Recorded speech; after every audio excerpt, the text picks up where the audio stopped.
નમસ્કાર, હું ઇરફાના પટેલ નર્મદા સમાચારમાં આપનું સ્વાગત કરું છું। સૌપ્રથમ જોઈશું આજના મુખ્ય સમાચાર। સાંસદ મનસુખ વસાવાનો ફરી લેટર બોમ્બ। ગૃહમંત્રી હર્ષ સંઘવીને પત્ર લખી નર્મદા જિલ્લામાં દારૂ વેચાતો હોવાની કરી વાત। નર્મદા પોલીસના કેટલાક પોલીસ કર્મીઓના નામ પણ પત્રમાં લખ્યા છે।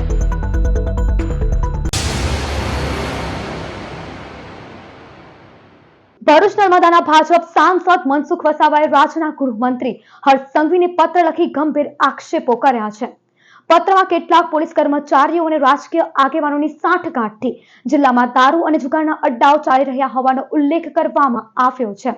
ભાજપના સાંસદ મનસુખ વસાવાએ ગૃહમંત્રી હર્ષ સંઘવીને લખેલા પત્રમાં નર્મદા જિલ્લામાં મહારાષ્ટ્ર બોર્ડર મારફતે મોટા પાયે ઇંગ્લિશ દારૂ ઘુસાડવામાં આવતો હોવાનો આક્ષેપ કર્યો છે। દારૂના સપ્લાયમાં જિલ્લાના કેટલાક પોલીસ કર્મચારીઓ તથા રાજકીય આગેવાનોની સંડોવણી હોવાની વાત પણ પત્રમાં ઉલ્લેખાય છે। સાંસદે પોતાના પત્રમાં નર્મદા પોલીસના કેટલાક કર્મચારીઓના નામો પણ ઉલ્લેખ કર્યો હોવાનું જાણવા મળી રહ્યું છે। સાથે જ દારૂ સપ્લાય થતો રૂટ પણ દર્શાવ્યો છે, જેમાં ઉમરલા, રાજપારડી, કરજણ અને શિનોર સુધી દારૂ પહોંચાડવામાં આવતો હોવાનો આક્ષેપ કરવામાં આવ્યો છે। પત્રમાં ખાસ કરીને આમલેઠા પોલીસ સ્ટેશનની કામગીરી અંગે પણ સવાલો ઉઠાવવામાં આવ્યા છે। સાંસદે આ સમગ્ર મામલે એક પત્ર નર્મદા જિલ્લા પોલીસ વડાને રૂબરૂમાં આપ્યાનું જણાવ્યું છે। તેમજ સમગ્ર કૌભાંડની નિષ્પક્ષ તપાસ કરી જવાબદારો સામે કડક કાર્યવાહી કરવાની માંગ કરી છે। અંકલેશ્વર નગરપાલિકાના નવનિયુક્ત પ્રમુખ જિગ્નેશ અંડાડિયાને આજે વિધિવત રીતે પાલિકા તંત્રમાં સત્તાનું સુકાન સંભાળી લીધું છે। અંકલેશ્વર નગરપાલિકા કાર્યાલય ખાતે ભારે હર્ષોલ્લાસના વાતાવરણમાં પદગ્રહણ કાર્યક્રમ યોજાયો હતો, જેમાં ભૂદેવો દ્વારા શાસ્ત્રોક્ત વિધિથી મંત્રોચ્ચાર કરવામાં આવ્યા હતા। આ સાથે જ પ્રજાપિતા બ્રહ્મકુમારીજ ઈશ્વરીય વિશ્વવિદ્યાલયના બહેનોએ પણ ઉપસ્થિત રહીને નવનિયુક્ત પ્રમુખ જિગ્નેશ અંડાડિયાને તિલક કરીને પ્રગતિ અને સફળતાના શુભેચ્છા આશીર્વાદ પાઠવ્યા હતા। પ્રમુખ જિગ્નેશ અંડાડિયાએ પાલિકાની મુખ્ય ખુરશી પર બેસીને સત્તાવાર રીતે પોતાની કામગીરીનો ચાર્જ સંભાળ્યો હતો। પદભાર સંભાળતાની સાથે જ તેમણે અંકલેશ્વર શહેરના વિકાસ કાર્યોને વધુ ગતિ આપવાની અને પ્રજાલક્ષી કાર્યોને પ્રાથમિકતા આપવાની નેમ વ્યક્ત કરી છે। આ પ્રસંગે પાલિકાના અન્ય સભ્યો, આગેવાનો અને હોદ્દેદારો પણ મોટી સંખ્યામાં હાજર રહ્યા હતા અને નવા પ્રમુખને આવકાર્યા હતા। આજ રોજ અંકલેશ્વર નગરપાલિકામાં પ્રમુખ તરીકે મેં પોતે ચાર્જ લીધો છે। મારી સાથે અમારા સાથી સભ્ય ઉપપ્રમુખ વિરલબેન મકવાના તેમજ શાસક પક્ષના નેતા અશોકભાઈ પટેલે પણ આજ રોજ ચાર્જ લીધો છે અને આજે ચાર્જ લઈને અમે ભરપૂર વિકાસ કરીશું, પ્રજાના વિશ્વાસ પર ખરા ઉતરીશું, એની આજે હું બાહેધરી પણ આપું છું। અંકલેશ્વર જેડીસીમાં ગોલ્ડન પોઈન્ટ ચોકડી નજીક આવેલા સરોવર પેલેસમાં શોર્ટ સર્કિટના કારણે આગ, ફાયર વિભાગે આગ પર કાબુ મેળવ્યો। અંકલેશ્વર જેડીસી વિસ્તારમાં ગોલ્ડન પોઈન્ટ ચોકડી નજીક આવેલા સરોવર પેલેસ ખાતે શોર્ટ સર્કિટના કારણે વીજમીટરમાં આગ લાગવાની ઘટના સામે આવી હતી। આગ લાગતા વિસ્તારમાં અફરાતફરીનો માહોલ સર્જાયો હતો અને લોકોમાં ભય ફેલાયો હતો। ઘટનાની જાણ થતાં જ ડીપીએમસીના ફાયર ફાઇટરો તાત્કાલિક ઘટના સ્થળે પહોંચી આગ બુઝાવવાની કામગીરી હાથ ધરી હતી। ફાયર ટીમે પાવડર ફોર્મનો ઉપયોગ કરી આગ પર કાબુ મેળવ્યો હતો। સમયસર ફાયર વિભાગ દ્વારા કામગીરી હાથ ધરાતા મોટી દુર્ઘટના ટળી હતી। ઘટનામાં કોઈ જાનહાનિ થઈ ન હોવાનું જાણવા મળ્યું છે। આગ લાગવાના બનાવને લઈને આસપાસના વેપારીઓ અને રહીશોમાં ચિંતા વ્યાપી ગઈ હતી। અંકલેશ્વર જેડીસીમાં આવેલ ડીપીએમસી ફાયર સ્ટેશનની કલેક્ટર ડોક્ટર નવનાથ ગવાણે મુલાકાત લીધી હતી। અંકલેશ્વર ઔદ્યોગિક વસાહતમાં આવેલ ડીપીએમસી ફાયર સ્ટેશનની જિલ્લા કલેક્ટર ડોક્ટર નવનાથ ગવાણે મુલાકાત લીધી હતી। આ દરમિયાન અંકલેશ્વર, પાનોલી તેમજ આસપાસના ઉદ્યોગોમાં આગ જેવી આકસ્મિક પરિસ્થિતિઓને પહોંચી વળવા માટે ઉપયોગમાં લેવાતા ફાયર ફાઇટિંગ સાધનોનું નિરીક્ષણ કરવામાં આવ્યું હતું। કલેક્ટરે ફાયર સ્ટેશનમાં ઉપલબ્ધ સાધનોની કાર્યક્ષમતા અંગે માહિતી મેળવી હતી અને આધુનિક ટેકનોલોજી આધારિત સાધનો વધુ વિકસાવવા માટે પ્રોત્સાહન આપ્યું હતું। તેમણે જણાવ્યું હતું કે ઔદ્યોગિક વિસ્તારોની સુરક્ષા માટે જરૂરી સાધનો વિકસાવવા સરકાર તરફથી પૂરતી સહાય આપવામાં આવશે। આ મુલાકાત દરમિયાન અંકલેશ્વર પ્રાંત અધિકારી BA જાડેજા, મામલતદાર રાજન વસાવા, ઉદ્યોગ મંડળના પ્રમુખ વિમલ જેઠવા, સેક્રેટરી નિલેશ પટેલ તેમજ ડીપીએમસીના અધિકારીઓ અને સંબંધિત અધિકારીઓ ઉપસ્થિત રહ્યા હતા। અંકલેશ્વર જીઆઈડીસી વિસ્તારમાં ડિઝાસ્ટર સેન્ટરમાં મારી મુલાકાત હતી। આ મુલાકાતમાં ઇન્ડસ્ટ્રી, જીઆઈડીસી, ફાયર વિભાગ અને જે સેન્ટરના સ્ટાફ છે એના સાથે અમે ઇન્ટરેક્શન્સ કર્યું। જે મેજર ઇન્ડસ્ટ્રીઝ છે એના શું વિષયોમાં આપણે તાકેદારી રાખવાની છે, શું તૈયારીઓ છે, આપણે ફ્યુચર કોર્સ શું રહેશે એ બાબતમાં ચર્ચા થઈ. બહુ સારું સેન્ટર છે. ઇન્ડસ્ટ્રી બહુ પોઝિટિવલી આ સેન્ટરને ચલાવી રહ્યા છે. એની લીડરશિપ પણ એક્સપર્ટ છે અને એ સેન્ટરને હવે અમે પ્લાન કરીએ છીએ કે જીઆઈડીસી ઇન્ડસ્ટ્રી સાથે અને જીએસડીએમ સાથે મળીને એને અપગ્રેડ કરીને સેન્ટર ઓફ એક્સલન્સ તરીકે કઈ તરીકે કરી શકે એ બાબતનું અમારું આગળનું પ્લાનિંગ રહેશે. ભરૂચ જિલ્લાના વાગરા પોલીસે વર્ષો જૂના લૂંટના ગુનામાં વોન્ટેડ આરોપીને ઝડપી પાડવામાં સફળતા મેળવી છે. મળતી માહિતી મુજબ 29 ઓક્ટોબર 1994ની રાત્રે કોસંબડી કોટ રોડ પર લૂંટની ઘટના બની હતી, જેમાં આશરે 11,250 રૂપિયાની માલમત્તાની લૂંટ ચલાવવામાં આવી હતી. લૂંટમાં 10,000 રૂપિયાની રોકડ રકમ તેમજ ઘડિયાળની ચોરી કરવામાં આવી હતી. આ કેસમાં અગાઉ ઝડપાયેલા આરોપીની પૂછપરછ દરમિયાન અન્ય એક આરોપીનું નામ સામે આવ્યું હતું, જેના આધારે વાગરા પોલીસે કાર્યવાહી હાથ ધરી વોન્ટેડ આરોપીને ઝડપી પાડ્યો છે. પકડાયેલ આરોપીને વધુ તપાસ માટે અંકલેશ્વર શહેર એ ડિવિઝન પોલીસને સોંપવામાં આવ્યો છે. હાલ પોલીસે સમગ્ર મામલે વધુ તપાસ ચલાવી રહી છે. અંકલેશ્વરમાં તે ગૌરવની ક્ષણ સામે આવી છે. શહેરના જાણીતા ઉદ્યોગકાર અને પ્રોડક્ટિવિટી એડવોકેટ અશોક પાંચવાણીને એપીઓ નેશનલ એવોર્ડ 2025 થી સન્માનિત કરવામાં આવ્યા છે.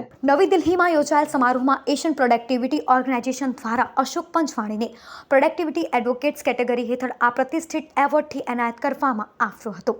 ટકાઉ વિકાસ, વેસ્ટ મેનેજમેન્ટ, નીતિ માર્ગદર્શન અને મેનેજમેન્ટ ક્ષેત્રે તેમના નોંધપાત્ર યોગદાનને માન આપી આ સન્માન આપવામાં આવ્યું છે. 1961માં સ્થાપિત એશિયન પ્રોડક્ટિવિટી ઓર્ગેનાઇઝેશન એ એશિયા પેસિફિક ક્ષેત્રમાં ઉત્પાદકતા વધારવા માટે કાર્યરત આંતરરાષ્ટ્રીય સંસ્થા છે, જેમાં 21 દેશો સભ્ય છે. અશોક પંચવાણીને મળેલ આ એવોર્ડ અંકલેશ્વર તેમજ સમગ્ર ગુજરાત માટે ગૌરવપૂર્ણ સિદ્ધિ માનવામાં આવી રહી છે. ભરૂચના આંગણે દેવવ્રત રેખે સહિતના પારાયણકર્તાઓ દ્વારા ઘનપરાયણ. ભરૂચમાં પહેલીવાર મક્તમપુર સિદ્ધિવિનાયક મંદિરે 22 દિવસીય ઘનપરાયણ મહોત્સવ યોજાઈ રહ્યો છે. દેશના વિદ્વાન 8 વેદમૂર્તિઓ ઘનપરાયણનો લહાવો આપી રહ્યા છે. શેઠ ગોકરભાઈ વિજલાલ ટ્રસ્ટ મક્તમપુર શ્રી સિદ્ધિવિનાયક મંદિર દ્વારા 17 મે થી 7 જૂન સુધી ઘનપરાયણ મહોત્સવ યોજાઈ રહ્યો છે. અધિક માસમાં સનાતન સંસ્કૃતિને ઉત્કર્ષ તેમજ રાષ્ટ્રના કલ્યાણ નિમિત્તે શુક્લ યુર્જવેદ માધ્યાંદિન શાખાના ઘનપરાયણ કાર્યક્રમનું આયોજન થયું છે. પુરાણોમાં વર્ણિત એવી ભરૂચ ભૃગુ કચ્છની ધરતી કે જ્યાં બલિરાજાએ 100મો અશ્વમેઘ યજ્ઞ કર્યો હતો, જેમાં ભગવાન વિષ્ણુએ સ્વયં વામન અવતાર ધારણ કરી આ ધરતીને પાવન કરી હતી. એ જ પવિત્ર સ્થળ પર ઘનપરાયણનું શ્રવણ પારાયણ કરતા વેદમૂર્તિ કરણભાઈ રાવલ મરોલી રણછોદરાય વેદ વિદ્યાલયના પ્રધાનાચાર્ય છે. તેઓ સાથે સહાયક ઘનપાઠી વેદમૂર્તિઓ જોડાયા છે. 19 વર્ષની વયે દેવવ્રત રેખે ગુરુજી એવા પિતા મહેશ રેખે પાસેથી વેદાધ્યાન શીખી કાશીમાં દંડકર્મ પારાયણ કર્યું હતું, જે છેલ્લા 200 વર્ષમાં પ્રથમવાર થયું છે. સાથે અન્ય પારાયણ કરતા વિપુલ શર્મા, સોમેશ જોશી, નીરજ ઝા, ઋષભ શર્મા, દિવ્યેશભાઈ જોશી વિદ્વાન વેદમૂર્તિઓ ભરૂચના આંગણે આ દિવ્ય અવસરમાં પોતાનું યોગદાન આપી રહ્યા છે.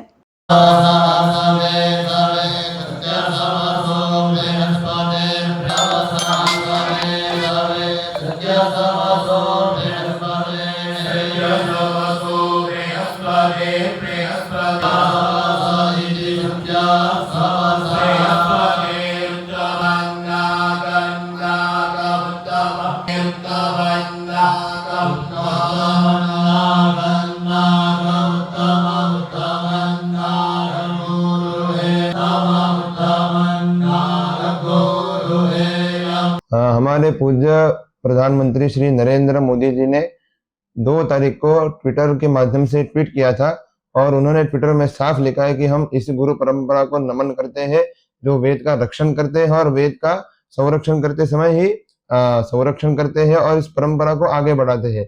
भारतीय संस्कृति जो पुराने प्राचीन वेद है, जो इसका रक्षण करते हैं, हम उनको वंदन करते हैं, ऐसा मोदी जी ने ट्वीट भी किया है. वो हमारे महाराष्ट्र के मुख्यमंत्री श्री देवेंद्र फडणवीस ने भी ट्वीट किया था और मोदी जी का तो घर पर पत्र भी आया था सम्मान के लिए.